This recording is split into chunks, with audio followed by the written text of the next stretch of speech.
Hola, estamos en otro programa de la consulta guiada. Soy Margarita Romano y hoy vamos a hablar con el doctor Diego Alonso. Él es gastroenterólogo y nos va a hablar de la enfermedad de la celiaquía.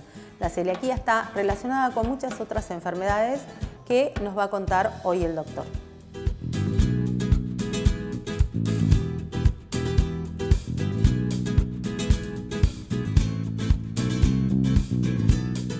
Hola, soy Margarita Romano y este es otro programa de la consulta guiada. En este programa vamos a hablar sobre celiaquía con un gastroenterólogo, el doctor Diego Alonso. Hola Diego, ¿cómo estás? Muy bien, muchas gracias por la invitación. No, por favor, contanos, ¿vos dónde te recibiste? Bueno, yo soy médico clínico, me recibí en la Facultad de Buenos Aires, en la UBA, y después hice mi especialidad en la Universidad del Salvador. Eso hice gastroenterología, y clínica médica la hice en el Hospital Ramos Mejía, en la Ciudad de Buenos Aires. Bueno, el tema que nos trae hoy es la celiaquía, que cada vez la escuchamos más. Vemos también apto para celíacos en las etiquetas de los alimentos. Contanos qué es la celiaquía.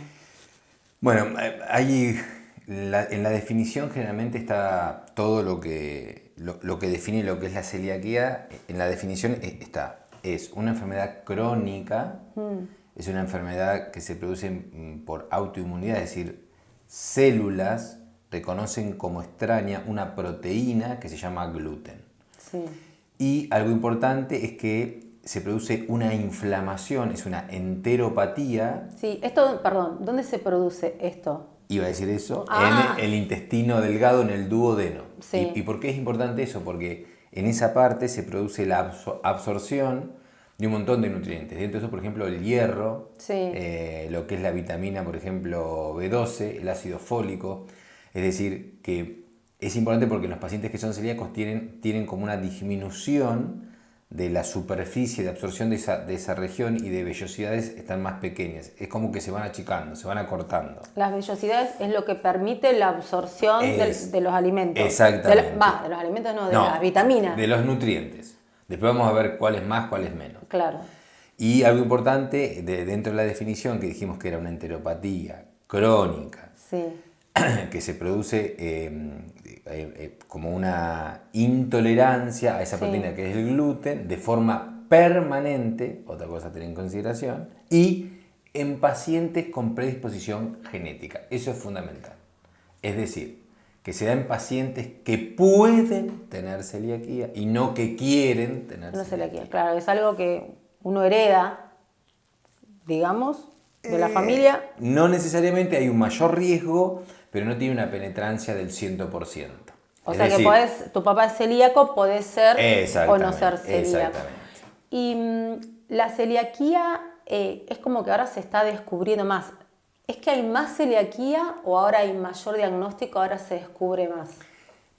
Bueno, a ver, en realidad la respuesta sería sí, que hay mejores métodos diagnósticos, eso seguro que sí. Por ejemplo, lo que son la sensibilidad y la especificidad de los anticuerpos para celiaquía, por ejemplo, tienen una rentabilidad aproximadamente que va del 90 al 98%. O sea que uno con un examen de sangre exactamente puede saber si es celíaco mejor que antes. Exactamente, por eso hay mejor diagnóstico. Ah, está bien. 2, hay una mejor sospecha. Es decir, un paciente anteriormente, como no era tan frecuente la celiaquía, el retardo desde que uno hacía, desde los síntomas hasta el diagnóstico, anteriormente varía de 5 a 10 años. Claro. Y hoy en la actualidad uno tiene como más alertas para pensar. Más información. Exactamente, y además el médico está más preparado y el paciente además está más educado, entre comillas, o sabe más del tema. Y por ejemplo, ¿cuáles son los síntomas? Uno, ¿en qué momento tiene que no sospechar de celiaquía? Porque pero sí, ¿qué síntomas hacen que uno diga, bueno, tengo que ir al gastroenterólogo porque puedo tener un problema relacionado? El tema es el siguiente. El problema es el siguiente. Si el paciente va al gastroenterólogo, es como que ya se limita la consulta y nosotros ya sabemos qué buscar. Lo ideal sería siempre cuando va al clínico o al médico generalista, porque es ahí donde tenemos que abrir un poco el espectro. Ahí en el año 92 se hizo, Logan hace un iceberg y muestra lo siguiente. En la punta, es decir, lo que se ve del agua, se ve lo que es más típico, pero no lo más frecuente. Es dolor abdominal, distensión abdominal. Hinchazón sería distensión, exactamente. ¿No? Diarrea. Sí. Y puede haber pérdida de peso en lo más típico. Pero no lo más frecuente. Lo más frecuente a veces son cuestiones asociadas a la celiaquía, que es anemia, es lo que hemos hablado anteriormente. Sí. Puede haber lo que es... Por las vitaminas, en realidad por hierro, por falta de absorción de hierro de esa zona que había... Y de vitamina B12. Vitamina generalmente es ácido fólico más que la B12. El ácido fólico se absorbe mejor ahí. Entonces digo, si un paciente viene con anemia, deberíamos pensar en ese paciente, por más que no tenga diarrea a veces. Una anemia crónica. Claro, digo, che, me están ayudando por la anemia. Entonces uno digo, bueno, es porque no consumís, es porque no comes carne, bueno. Ir descartando. Exactamente, pero a nosotros nos debería hacer pensar. Y hay a veces situaciones asociadas a la celiaquía, por ejemplo, lo que es el hipotiroidismo, que es muy frecuente, la diabetes tipo 1, la que es del joven, pero también puede haber osteoporosis por una alteración de absorción de calcio, por ejemplo. O sea que la celiaquía, además de síntomas incómodos, tiene derivación a otras enfermedades. Claro, y esto habla de lo que también la definición decíamos, de la cronicidad. Esto, si uno lo deja pasar del tiempo, tiene futuras complicaciones. Bueno, vamos a hacer una pausa y vamos a seguir porque el tema es interesantísimo.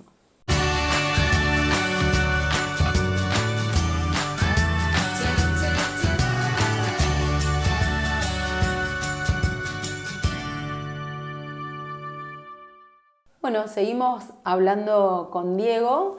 Diego nos estaba contando que hay muchas enfermedades asociadas a la celiaquía.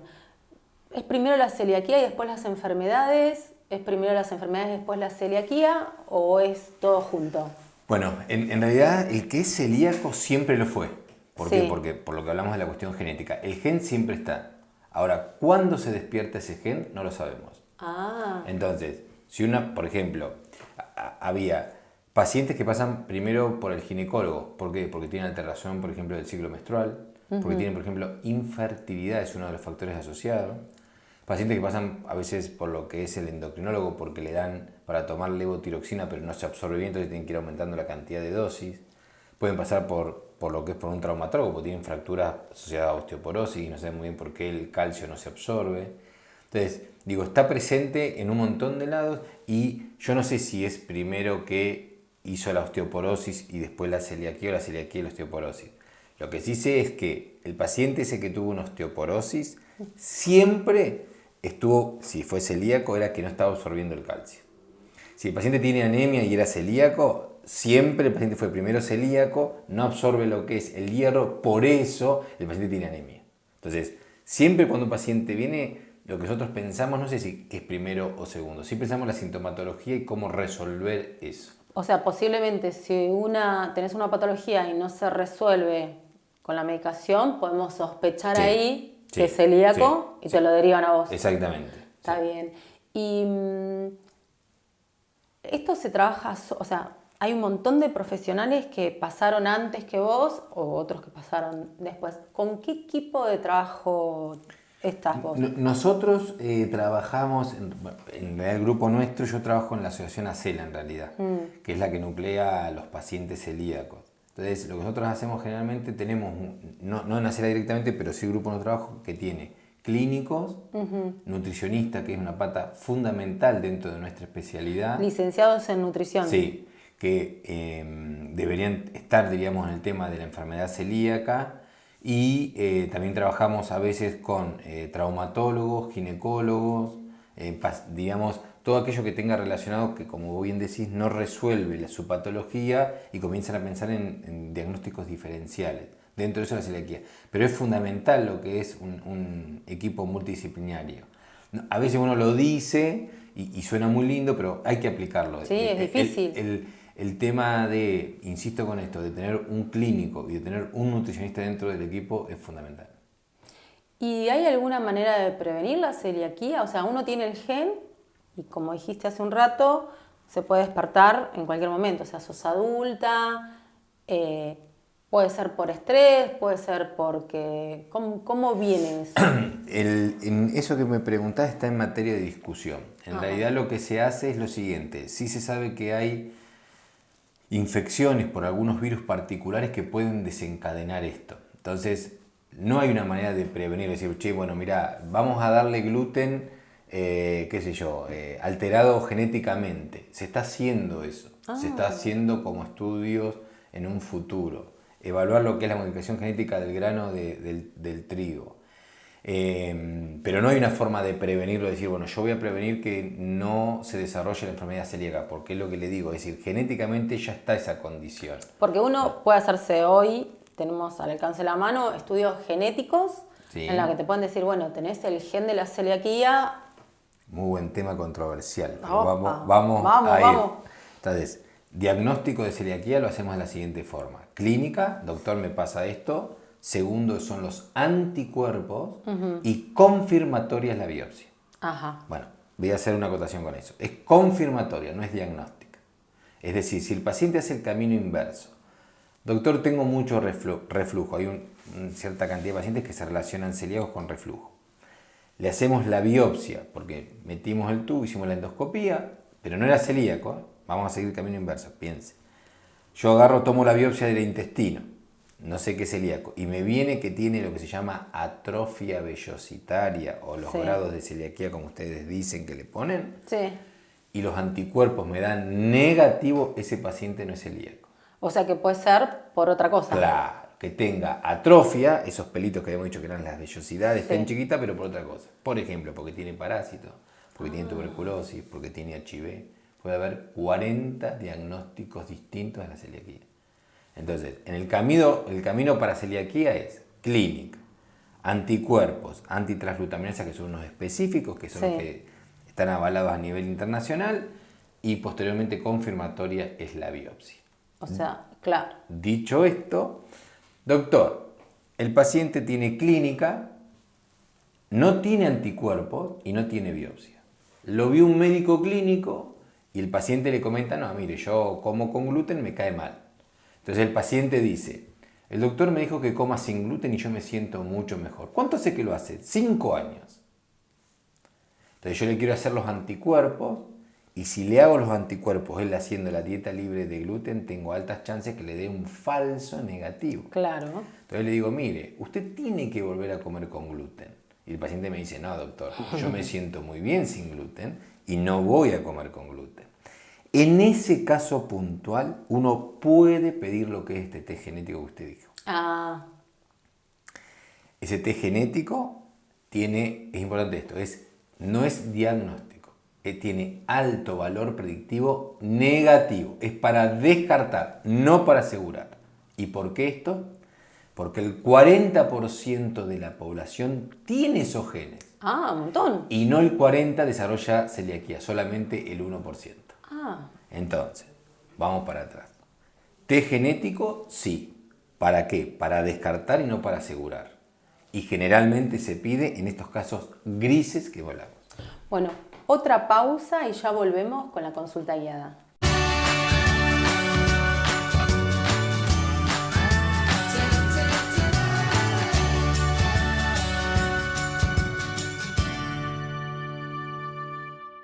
Bueno, estábamos hablando con el doctor de que hay gente que empieza a hacer la dieta ya sin gluten.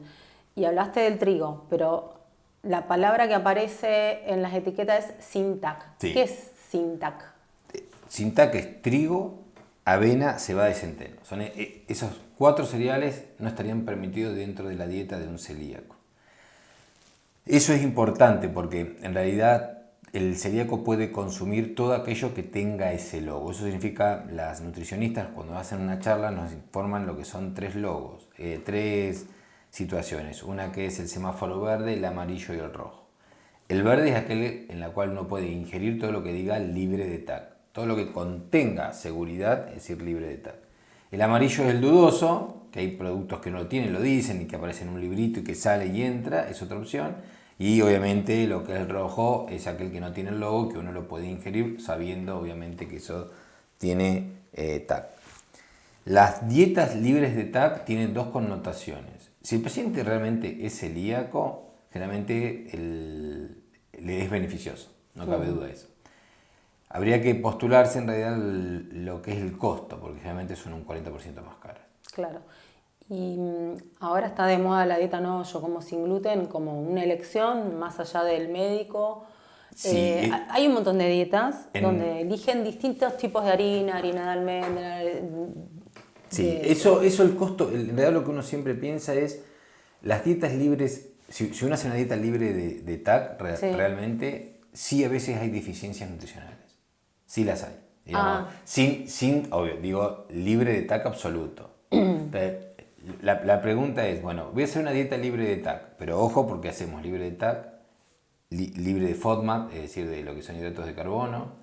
Hacemos una dieta libre de carne y con solamente verduras o frutas. Entonces, nadie va a aceptar de forma general que una dieta monótona es la real. Eso no nos sirve a nosotros como médicos. Entonces, el paciente se tiene que ir con la idea siempre de que tiene que tener una dieta muy variada. Están de moda las dietas, dentro de la medicina, Sí. hablo, de las dietas mediterráneas. Son ricas en verduras, en frutas, en carnes blancas, pescados. Aceites buenos. Todo eso deberíamos... Grasas buenas, Claro, deberíamos aplicarlo a el tema de las dietas. Las modas, por ejemplo, dentro de lo que eso tenemos, ya que estamos hablando de celiaquía, digo, uno puede ser celíaco, pero se ha descubierto ahora que hay pacientes que no son celíacos, pero tienen intolerancia al gluten. Son dos cosas distintas. Exactamente. Entonces, ser celíaco es lo que hablamos. Tiene una cuestión, clínica, que es lo único que coincide con la intolerancia al gluten no celíaco. Lo único que coincide en esas dos patologías es eso. Doctor, como gluten y yo me siento mal. ¿Cuál es la gran diferencia? La celiaquía es autoinmune, la intolerancia no. Tenemos alteración generalmente de la biopsia. En el celíaco sí, en la intolerancia no. ¿Y cómo haces el diagnóstico diferencial? Justamente por descarte. Porque vos todo paciente que viene que uno quiere estudiar la celiaquía ya tiene todo negativo y le dice al paciente, bueno, mira, vos no sos celíaco, ingerí gluten, doctor, como gluten y me hincho, ¿qué pasa? Doctor, como gluten y me hincho. Bueno, se vuelve a la otra consulta. Coma con gluten. Y así está. Hasta que un momento dice, mire, doctor, yo saqué el gluten y me siento bárbaro. Entonces se le retira el gluten al paciente y el paciente anda muy bien. Entonces es un diagnóstico de exclusión. Y, por ejemplo, ¿el pan de salvado tiene gluten? El pan de salvado puede tenerlo o no. El gluten no existe en la naturaleza. ¿Sabía? No. El gluten se produce por el amasado. Es lo que le da que el pan sea elástico y gomoso. Claro, entonces, cuando te dicen hay que amasarlo. Exactamente. Entonces, lo que digo es, uno puede hacer un pan de salvado sin gluten. Existe el pan sin gluten. Tenés que ser muy buen cocinero. Y un comentario más que hago. Nosotros hablamos de celiaquía, hablamos de intolerancia, pero ojo que hay otras patologías asociadas que no tienen que ver con esto, pero que hay que hacer diagnóstico diferencial. Por ejemplo, la intolerancia a la lactosa, algo que está de moda ahora es el sobrecrecimiento bacteriano. Entonces lo que digo es, cuando viene un paciente con distensión o hinchazón de panza, habría que pensar en un montón de patologías e ir descartando. Dentro de esa está la celiaquía primera. ¿Y por qué es tan importante? Porque si uno la deja progresar en el tiempo, puede traer complicaciones. Las otras no. Ok. No, bueno. Y aparte si me decís que el 40% tiene el gen, pero es como decir, en la lotería te va a tocar... Sí, lo que pasa es que solamente desarrolla el 1%. Claro. Es frecuente, pero digo, no tanto como por alteración genética debería haber. Y eso no se sabe por qué. Bueno, volviendo a la gastroenterología en general, o sea, la importante es uno tiene distintos distensión, o sea, dolor de panza, hinchazón, también dolor de cabeza, por ejemplo, o sea, tiene otros síntomas. También me hablabas recién sobre el esmalte dentario. Sí. La enfermedad celíaca puede producir una alteración del esmalte dentario. Es una de las causas a tener en consideración.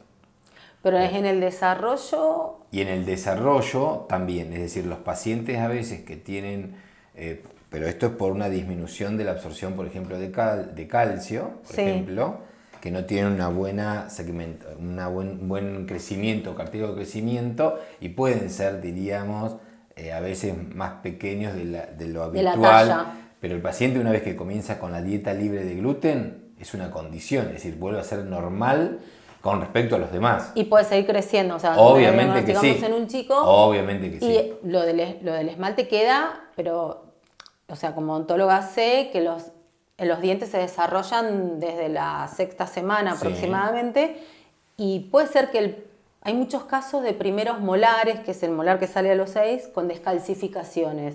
Sí. ¿Está relacionado con eso? ¿Podemos pensar que un diente descalcificado está relacionado con eso? Ya tanto no lo voy a saber. Bueno. Ya tanto no lo voy Pero a saber. podemos averiguarlo. Pero podemos averiguarlo. Pero sí sé que hay una alteración del esmalte dental, seguro. Bueno, la verdad que la charla es interesantísima. Me gustaría volverte a entrevistar, Bueno. pero este programa termina ahora. Así que otro día lo vamos a volver a consultar al doctor. Muchísimas gracias Muchas por gracias hoy. por la invitación. Y nos vemos en otro programa de la consulta guiada.